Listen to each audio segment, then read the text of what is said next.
Students, you have studied in previous class about governor in the topic of state government.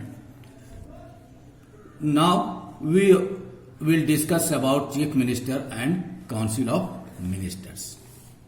After an election, the party that wins the majority of seats in the Vidhan Sabha form the state government on the governors invitation means तो chief minister और council of minister का formation कैसे होता है कि विधानसभा का जब election होता है, विधानसभा के एमएलए का जब इलेक्शन होता है तो उसमें जिस पार्टी की सीट्स सबसे ज्यादा होती है यानी मेजोरिटी ऑफ सीट्स होता है, उस पार्टी के जो लीडर होते हैं उनको गवर्नमेंट बनाने के लिए गवर्नर के द्वारा इनवाइट किया जाता है कि विधानसभा में जिस पार्टी की सबसे अधिक सीट्स आती है उस पार्टी के जो लीडर होते हैं उनको गवर्नर के द्वारा इनवाइट किया जाता है कि वो अपना गवर्नमेंट बनाए और अपने पार्टी के किसी को सीएम के लिए मनोनीत करें कि सीएम उनको बनाया जाए। If no party wins a clear majority a coalition government is formed. ये भी हो सकता है कि इलेक्शन के टाइम में किसी भी पार्टी को कोई मेजोरिटी सीट्स नहीं मिले यानी जितनी सीट्स की मेजोरिटी चाहिए उतने सीट्स नहीं मिले, तब उस पोजीशन में क्या होगा, उस पोजीशन में कोलिशन गवर्नमेंट का फॉर्मेशन होगा या निर्माण होगा। तो कोलिशन गवर्नमेंट मान लो कि 5 पार्टियां हैं, 5 पार्टी में से किसी को भी क्लियर मेजोरिटी नहीं मिली, तब जो सबसे बड़ी पार्टी होगी उस पार्टी को गवर्नमेंट के द्वारा इनवाइट किया जाएगा और जो सबसे बड़ी जो पार्टी होगी, सबसे अधिक जिस पार्टी के सीट्स होंगे वो अदर पार्टी से कोलिशन करेंगे यानी गठबंधन करेंगे, गठबंधन करके अपने गवर्नमेंट का निर्माण करेंगे। तो एक सबसे बड़ी एक बात आती है कि क्लियर मेजोरिटी क्या होती है। जैसे कि होता है ना, क्लियर मेजोरिटी होनी चाहिए गवर्नमेंट बनाने के लिए, तो क्लियर मेजोरिटी आखिर होता क्या है। तो क्लियर मेजोरिटी निकालने के लिए हम लोग देखते हैं कि विधानसभा में total number of seats MLA की कितनी है, उसको 2 से डिवाइड कर देते हैं यानी total seats divide by 2 plus 1। ठीक है, सपोज 80 सीट्स है विधानसभा में एमएलए की, तो उसको 80 को 2 से डिवाइड कर देगा 40 प्लस 1 41 सीट्स गवर्नमेंट के फॉर्मेशन के लिए चाहिए। तो हम लोग चीफ मिनिस्टर के बारे में पढ़ने की शुरुआत करते हैं, जानना शुरू करते हैं। तो चीफ मिनिस्टर के बारे में जब शुरू करते हैं हम देखते हैं कि सबसे पहले अपॉइंटमेंट ऑफ सीएम, कि सीएम का अपॉइंटमेंट यानी सीएम की नियुक्ति कैसे होती है। उसके बाद देखेंगे टर्म ऑफ ऑफिस, कि सीएम का ऑफिस टर्म कितना होता है, उसकी कार्यावधि कितनी होती है। उसके बाद देखेंगे द काउंसिल ऑफ मिनिस्टर्स यानी मंत्री परिषद, कि सीएम जो चीफ मिनिस्टर होता है उसकी मंत्री परिषद का निर्माण कैसे होता है। और लास्ट में देखेंगे हम पावर ऑफ चीफ मिनिस्टर। तो सबसे पहले स्टूडेंट्स हम देखते हैं अपॉइंटमेंट ऑफ सीएम यानी चीफ मिनिस्टर। तो article 164 says that governor shall appoint a chief minister and council of ministers on the advice of the chief minister. यानी कॉन्स्टिट्यूशन के आर्टिकल 164 ये कहता है कि किसी भी स्टेट में चीफ मिनिस्टर यानी मुख्यमंत्री की जो नियुक्ति होगी, अपॉइंटमेंट होगा, वो गवर्नर के द्वारा किया जाएगा। और बाकी जो चीफ मिनिस्टर के जो काउंसिल ऑफ मिनिस्टर्स है यानी मंत्री परिषद है, उस मंत्री परिषद का निर्माण चीफ मिनिस्टर के सलाह से गवर्नर के द्वारा किया जाएगा। ओके, और यही बात केंद्र लेवल पे हम देखते हैं कि केंद्र में प्रेसिडेंट के द्वारा प्राइम मिनिस्टर और उसके प्राइम मिनिस्टर के काउंसिल ऑफ मिनिस्टर्स का फॉर्मेशन होता है या निर्माण किया जाता है। CM is the real executive head of the state executive. हम लोग यहां देखते हैं कि जो चीफ मिनिस्टर होता है स्टेट एग्जीक्यूटिव का राज्य कार्यपालिका का रियल एग्जीक्यूटिव हेड यानी सही मायनों में वो जो कार्यपालिका का अध्यक्ष या कार्यपालिका का मुखिया होता है, जबकि गवर्नर क्या होता है, ऑफिशियल हेड होता है। Okay, according to convention the governor appoint the leader of party getting majority in the legislative assembly as CM. Convention के अनुसार हम देखते हैं अकॉर्डिंग टू कन्वेंशन क्या है कि गवर्नर उसी पार्टी के लीडर को अपॉइंट करेगा जिस पार्टी के लीडर या जिस पार्टी को लेजिस्लेटिव असेंबली में क्लियर मेजोरिटी हो। ओके, अब no party acts clear majority, the governor may use his discretion to appoint the CM. और हमने बताया था कोलिशन गवर्नमेंट के बारे में कि अगर किसी भी पार्टी को क्लियर मेजोरिटी न मिले तो उस पोजीशन में क्या होगा, कोलिशन गवर्नमेंट बनेगी।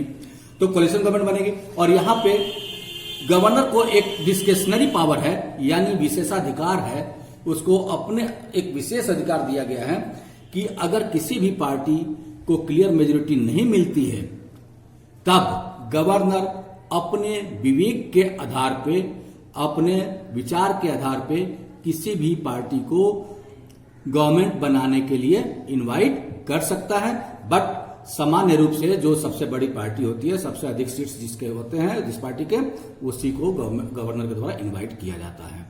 But in any case the CM must prove his confidence in the legislative assembly. और दोनों ही स्थितियों में, अगर क्लियर मेजोरिटी है तब भी और क्लियर मेजोरिटी नहीं भी है तब भी, दोनों ही परिस्थितियों में अगर चीफ मिनिस्टर बनता है, विधानसभा में चीफ मिनिस्टर बनाया जाता है, तो अब दोनों ही परिस्थितियों में चीफ मिनिस्टर को अपने पार्टी के प्रति विधानसभा में यानी लेजिस्लेटिव असेंबली में अपने बहुमत को साबित करना ही होगा। नेक्स्ट हम देखते हैं टर्म ऑफ ऑफिस, यानी सीएम को कितने साल तक या कितने वर्ष तक या कितने अवधि तक अपने पद पे बना रह सकता है। ये हम टर्म ऑफ ऑफिस देखते हैं। The chief minister holds the office during the pleasure of the governor if he look the government not working properly he remove the CM. और सीएम और council of ministers, council of ministers. तो CM कब तक हो सकता है, कब तक अपने ऑफिस को होल्ड करेगा, जब तक गवर्नर चाहेगा। जब ये गवर्नर के विवेक के ऊपर है कि सीएम कितने दिनों तक या कब तक बना रहेगा। ठीक है, सामान्य रूप से क्या होता है, नॉर्मली जो टर्म होता है लेजिस्लेटिव असेंबली का, विधानसभा का जो टर्म होता है, अवधि होती है, वो कितने साल की, 5 इयर्स की होती है। बट सीएम जो है 5 साल से पहले भी हटाया जा सकता है या किसी विशेष परिस्थिति में गवर्नर के द्वारा उसके टर्म को एक्सटेंड भी किया जा सकता है। सपोज अगर विधानसभा में उस सीएम का या उस पार्टी का बहुमत नहीं है तो उस पोजीशन में गवर्नर के द्वारा सीएम को या काउंसिल ऑफ मिनिस्टर्स को रिमूव किया जा सकता है या हटाया जा सकता है। हमारे कॉन्स्टिट्यूशन में या कहीं भी ये लिखित नहीं है कि कोई भी सीएम, कोई भी व्यक्ति सीएम कितने बार बन सकता है। ठीक है, कोई भी व्यक्ति सीएम बनने के लिए चाहे जितनी बार भी बन सकता है, जितनी बार वो इलेक्शन जीतेगा उतनी बार वो सीएम बन सकता है। ऐसा कोई कंडीशन नहीं है कि वो 2 बार ही बनेगा, 3 बार ही बनेगा या 1 बार ही बनेगा। But CM holds the office till the enjoys the confidence of the legislative assembly. वही चीजें हैं जो मैंने बताया अभी कि सीएम तभी तक विधानसभा में अपने पोस्ट को होल्ड करेगा जब तक कि विधानसभा का बहुमत उसे प्राप्त है। विश्वास विधानसभा का जब उसे प्राप्त है तभी तक वो अपने पोस्ट को होल्ड करेगा। He can not be removed by the governor till he hold the confidence of the motion. Governor के द्वारा सीएम को हटाया जा सकता है, बट जब तक हाउस का यानी लेजिस्लेटिव असेंबली का विश्वास उस सीएम के प्रति प्राप्त है तब तक गवर्नर के द्वारा सीएम को नहीं हटाया जा सकता। ओके, नेक्स्ट पॉइंट हम लोग देखते हैं काउंसिल ऑफ मिनिस्टर्स।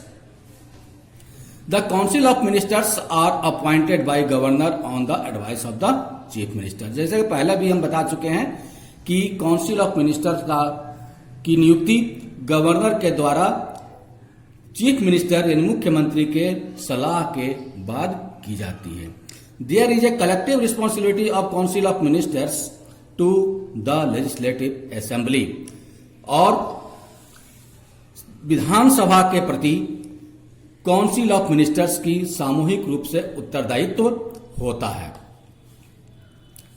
ओके, यानी सभी जो काउंसिल ऑफ मिनिस्टर्स हैं, मंत्रिपरिषद के सदस्य हैं, वो विधानसभा के प्रति जवाबदेह होते हैं। The chief minister decides the portfolio of the ministers, he can shuffle their portfolios.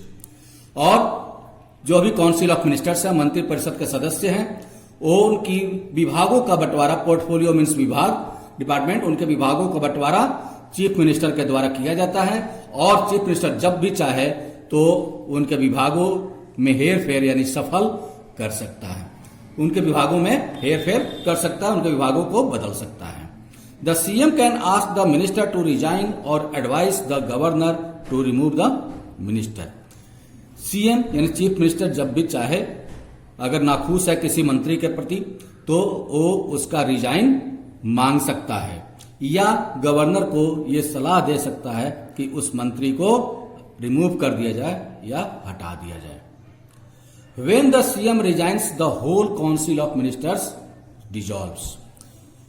इसमें एक चीज और है, कई बार होता है कि कोई मिनिस्टर है, उससे रिजाइन सीएम मांग रहा है, लेकिन वो जबरदस्ती नहीं दे रहा है और काम भी ढंग से नहीं हो पा रहा है, तो उस पोजीशन में कई बार ये हो सकता है कि सीएम ही रिजाइन कर दे।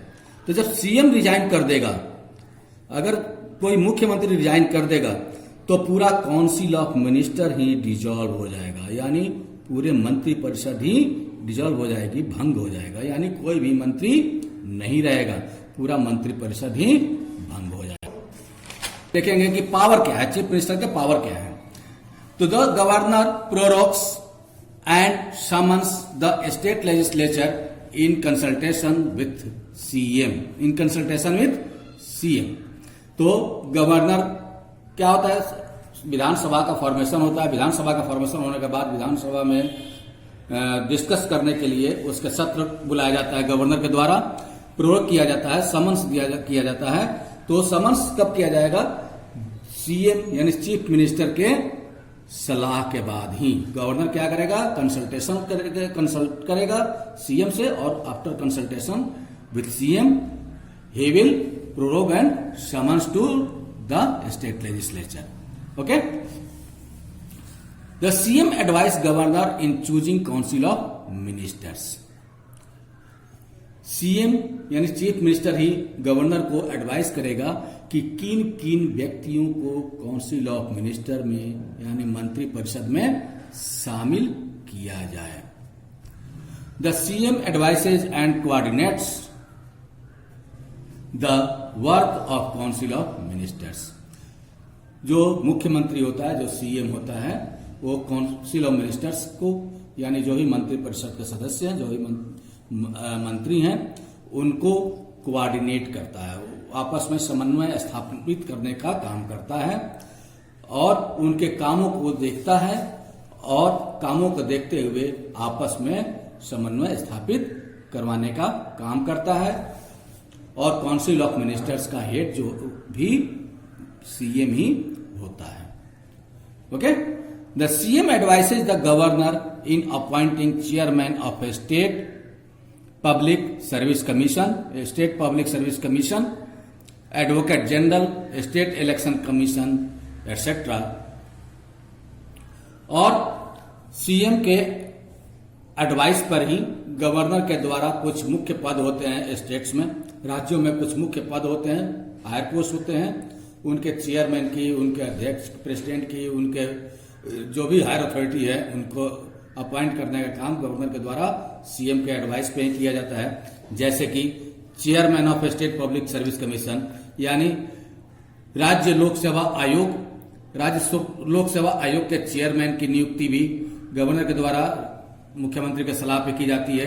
एडवोकेट जनरल की भी नियुक्ति गवर्नर के द्वारा मुख्यमंत्री के सलाह पे की जाती है। स्टेट इलेक्शन कमीशन, राज्य चुनाव आयोग के सदस्यों की भी नियुक्ति गवर्नर के द्वारा मुख्यमंत्री के एडवाइस पे ही की जाती है। तो स्टूडेंट्स, यहाँ पे स्टेट गवर्नमेंट का चैप्टर जो है समाप्त होता है। इसको आप रिवीजन अच्छे से करें, आशा है कि आप लोग समझे होंगे। Thank you. Have a nice day.